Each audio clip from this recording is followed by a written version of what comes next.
was never hopeful I would get back to normal. I would say the whole first 4 years, 5 years, it was like that. It's the most, I guess you could say, frustrating, that's a good word, frustrating thing to mentally know everything you want to say and how you want to say it, and it doesn't come out that way. I was relatively normal, so I didn't have issues. It happened then, instantly. That night changed everything in my life. My talking in particular. The little bit of speech thing I have, they call aphasia. Everything happened from there. So I didn't have this type of, I guess you call accent or type of stuff. I didn't have that. I fall from a chair. I hit my head straight on the ground, and instantly I was slurred. I would say only the last 2.5 years, 3 years, it's been changed for me.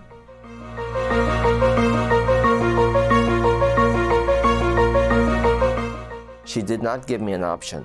She told me when, it sounds harsh, but she told me when she was 26, she had her own family, she had her own kids, she had her own life. You need to figure it out. And I got mad at that. And in that night, I applied for this job.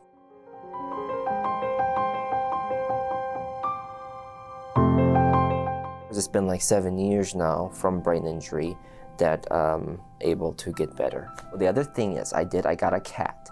And I always want to have a cat again. See, these are things I did before. I was work from home for nearly the same company, and I had a cat, and I had all these things. And so I realized I was placing these things now back into my life, and they helped me mentally and emotionally and all of it. Really help everything come together.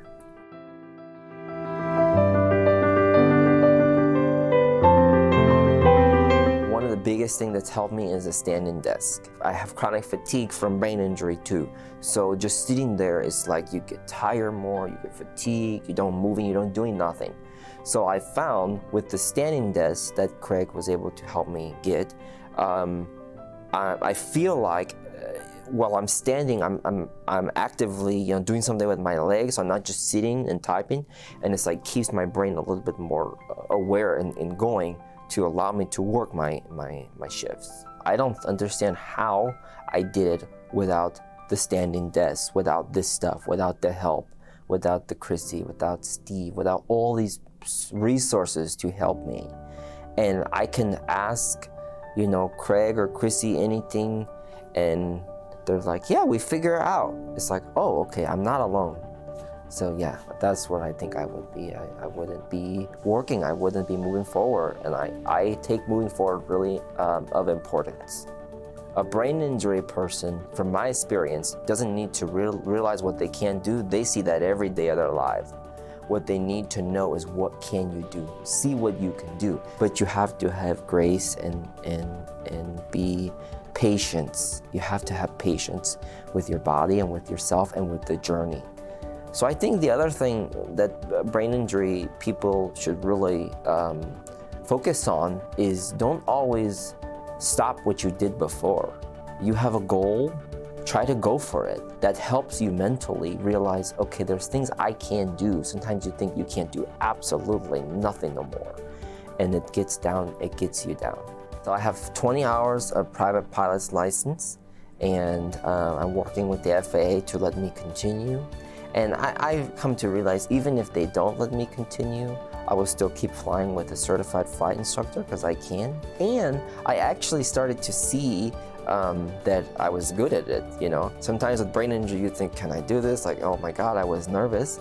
And I reasoned in my head, okay, I can't be the first pilot to ever be afraid. So I flew for a good week, almost every single day, and I got over the fear, basically. And so I realized by trusting myself, you end up becoming normal, which you were always trying to achieve in the first place. But you didn't fight yourself for it, you worked with yourself. That's why I don't really like the word disabled, because within the same word is abled.